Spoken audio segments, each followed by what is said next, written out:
That is heavy. Cyberpunk 2077's DLC, Phantom Liberty, is out, and with it, a brand new, dark, gritty, fantastically aesthetic soundtrack by P.T. Adamczyk and Jacek Paczorkowski. Yes, it all has that dark, synthetic sound quality to it, but within these is a really beautiful blend of pieces that I think you can listen to in various different settings. Some of them I don't necessarily think are great out of context, but some of them I honestly can't wait to experience in-game because they are so moving. One track in particular, Never Looking Back, viscerally affects me, and I can't wait to listen to it with you. So let's break this down in a couple different ways. The first set of tracks here are perfect for going to the gym, getting you hyped up, or just like going for a drive and wanting to feel some sort of really powerful, intense emotion. And that includes I'm a Netrunner, which could also be in the category of exceptionally profound pieces of music from this album.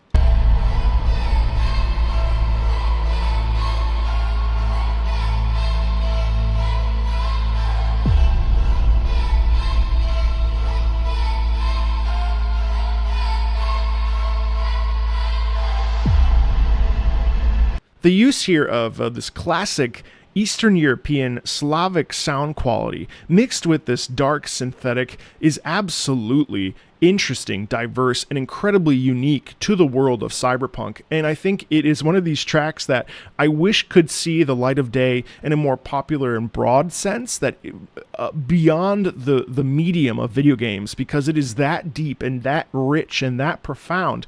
It's unbelievably moving. Next on the list for absolutely awesome tracks you could listen to at the gym or anywhere else, Bravo Foxtrot Golf.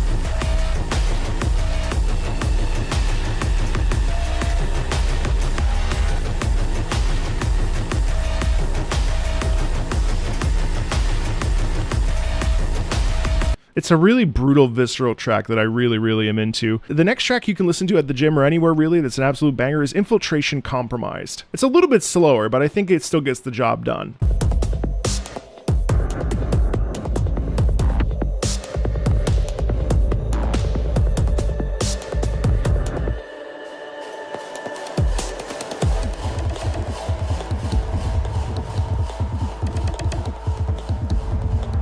The next track that's really fun is Apex Predators.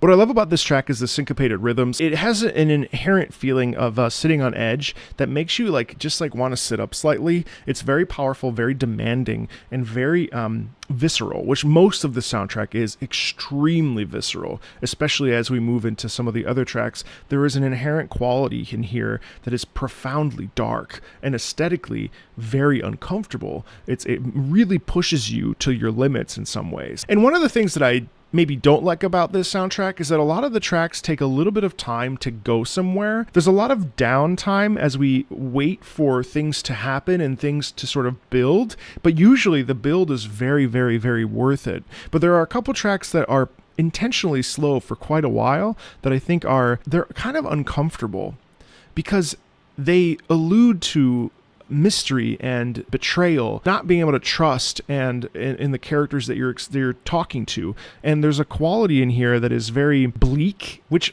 I mean of course makes sense for Cyberpunk 2077, but one such song is Not a Plan, a Man.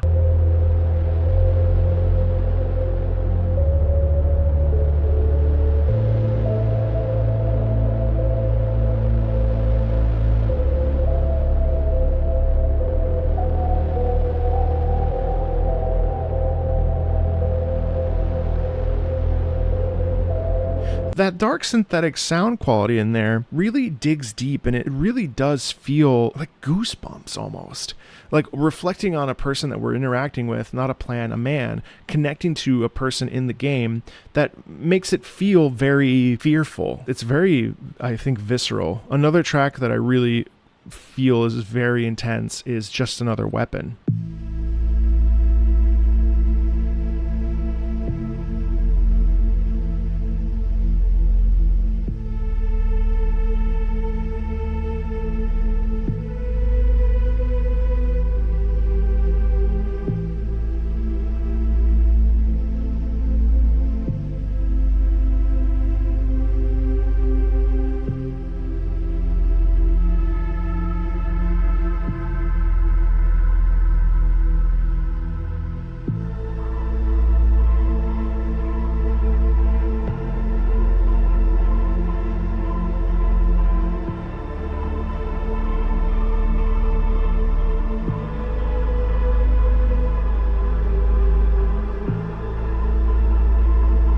In this track, we get that sound quality that is related to I'm a Netrunner. Ha, ha, ha, ha, ha, ha, ha. But we get it in an instrumental quality, and the way that the lower end of this synthetic sound is playing, it reverberates in your headphones, it reverberates in your body. It really is a strangely uncomfortable experience. And in this particular case, I feel like this is a real reflective piece on what it means to be alive, what it means to exist, what our purpose is in life. And it's incredibly rich, but also incredibly bleak at the same time. And there are more songs like this in this, but I think for the benefit of time, I really want to focus on two of my absolute favorite tracks, Never Looking Back and Test of Loyalty, which are the final two tracks of this soundtrack. I think that Never Looking Back will stand the test of time when it comes to video game soundtracks. I think this is a soundtrack that is so visceral that I think that it will remain in people's ears for a very, very long time.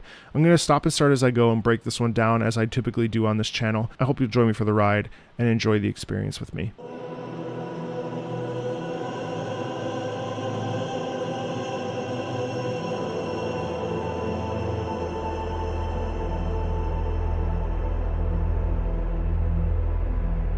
I think that this track is fantastic. The way that it starts, those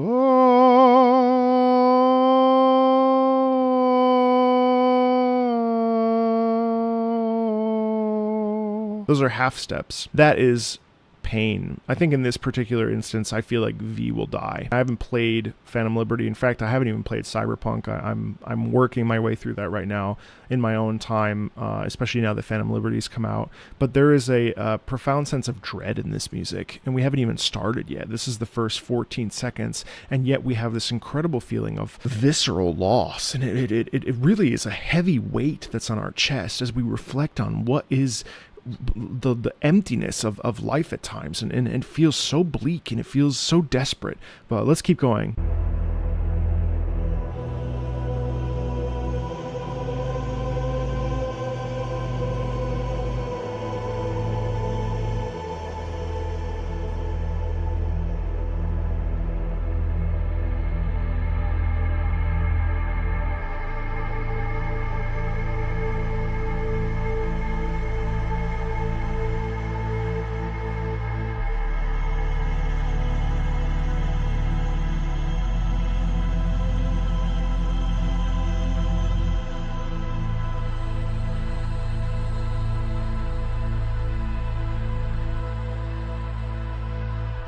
There's a simplicity in this track that is visceral. Really, really, really gives us a sense of deep contemplation of what it means to be alive. We look at someone or look at ourselves in the mirror and we question, who are we? Why are we here? What is our purpose? But it's like after a death, after experiencing loss for the first time, watching someone close to us go away or move on or whatever, there's an immense feeling here in this vastness.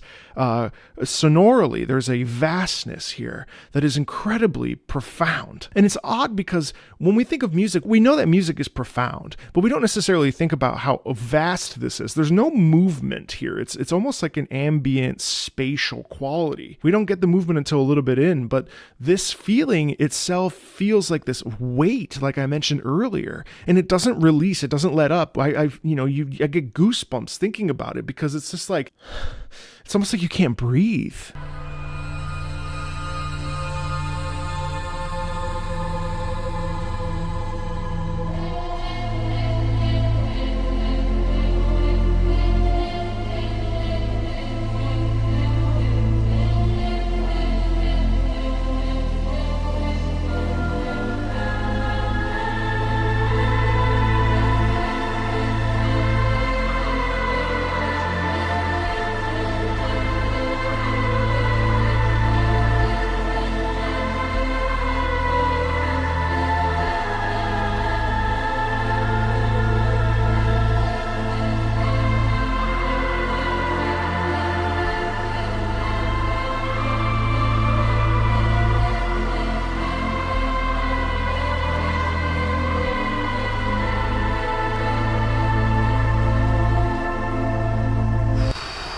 That is heavy. That is heavy. And you know what's interesting is that even though we're in this cybernetic world of mutilated bodies and deformities and synthetic and scientific alterations and all these sorts of things, we still get to that core of the human element with this.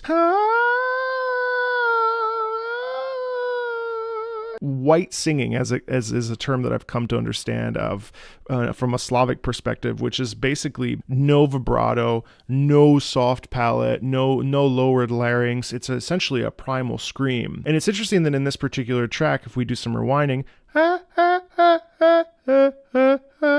it is the same melodic structure that we had at the very beginning of this piece in the lower elements of this track, but yet something about that humanity, that pulsation there with that screaming soprano up top is a visceral experience. Now, I've used that word many times when describing this soundtrack in this video, but it's deeply punishing, and it's almost unpleasant to listen to. And I think that that's a really effective piece of music, because when it's uncomfortable like that, it forces us to be in a position to think about it. And so often we put music on because we enjoy listening to things. We enjoy, music, pretty classical, whatever, right? Because people say, like, if you listen to music, you'll be able to concentrate or whatever. But this piece is beyond the scope of just music. This piece is literally an allegory or a consideration for what it means to be alive and what the soul's purpose is in this world. And watching the soul of I don't know, it's not just music. It's a commentary on what it means to exist. And you may say that's a little bit too poetic, and I say, well, music is poetry, and this life is poetic, and we are lucky that we have composers like this that are willing to dig into that depth and dig into the thing that makes us uncomfortable, that makes us feel our humanity. And this track in particular is deeply human. And I say that just from the simple act of using this soprano and female singers to essentially eviscerate us emotionally. There's a lot of loss in this song, and it's bleak and it's heavy and it feels kind of gross.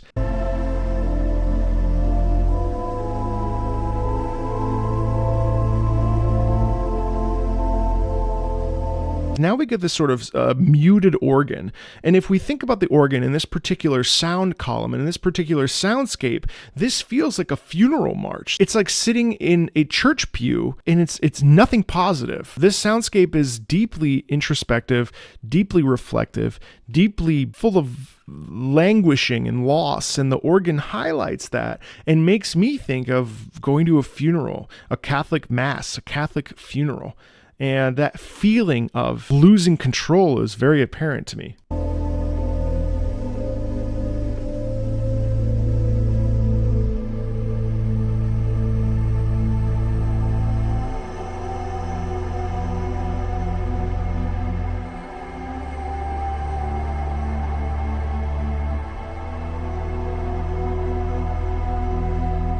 Here too, you listen to that,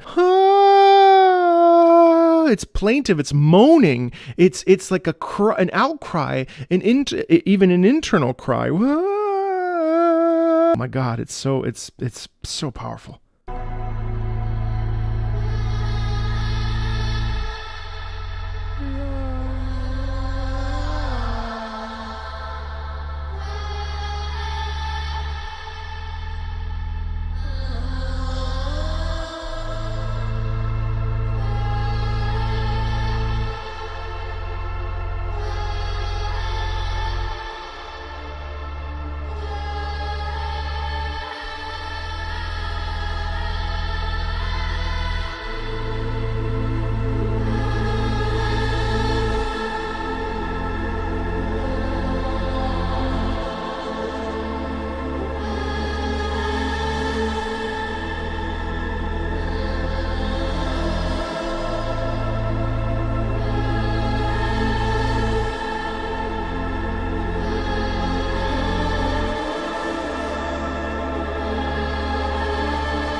There are not enough words to describe the incredible feeling of loss and emptiness and almost like I can't breathe when I listen to that piece. And it's not hyperbole, it's deeply profound. And yes, in the coming days, comments on this will say this is what this happens in the game. This is such a powerful moment due to what happens in the game. But even without having played Phantom Liberty, I can tell you without context, this is one of those pieces that stands purely powerfully on its own without the need for understanding what is occurring in the game to connect to it. And that's the power of music, and that's the power of video game music in particular, because it serves a purpose within a context, but it also serves a radically powerful purpose outside of the context of a video game. That piece is incredibly powerful. That piece is incredibly profound. That to me is the magnum opus of this entire soundtrack. That is absolutely my favorite track in the soundtrack, and that is a guttural, visceral, violently simple and slow and elegant piece of music that I think will be talked about, I hope, in the next 5, 10, 15 years as one of those tracks that is a must listen to if you like video game music. That is a fantastic work of art. I have more to say about the soundtrack, but honestly, like, that is such an exhausting piece of music to analyze and to also feel that I think I'm going to cap it there. This is such a great soundtrack that you should enjoy listening to at the gym, if you're on a long drive. This will keep you awake. This will keep you thinking. This will keep you going. I also wanted to point out that Netrunner, the first track that we listened to, is actually a reworking of V's theme from the original Cyberpunk soundtrack, though I believe that's composed by Marcin Przewovic. I just want to point that out really quickly.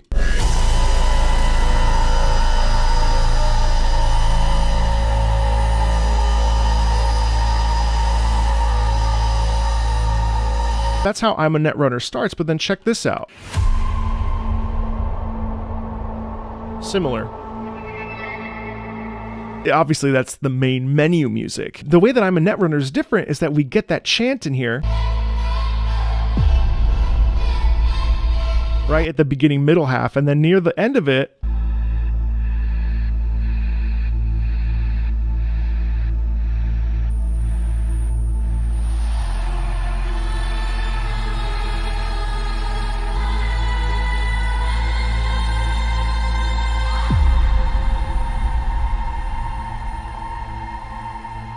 we get hints both from V and also from Never Looking Back. It's foreshadowing. But then check out the way that V's theme ends. It's one of my favorite pieces ever.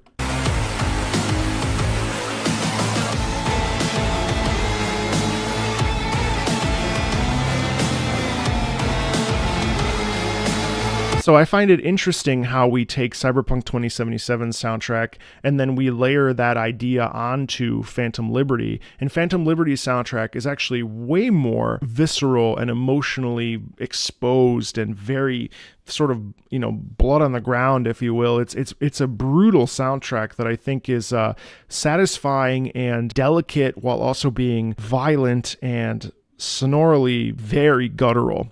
And it's absolutely a joy, and you should check it out. Anyway, thanks a ton. There's lots more Cyberpunk on the channel, and there will be more to come on twitch.tv/Marco Meatball as I continue to play through Cyberpunk 2077. Feel free to like, subscribe, support the Patreon if you want to support me directly. And as always, thanks a ton, and I'll see you in the next one. Bye.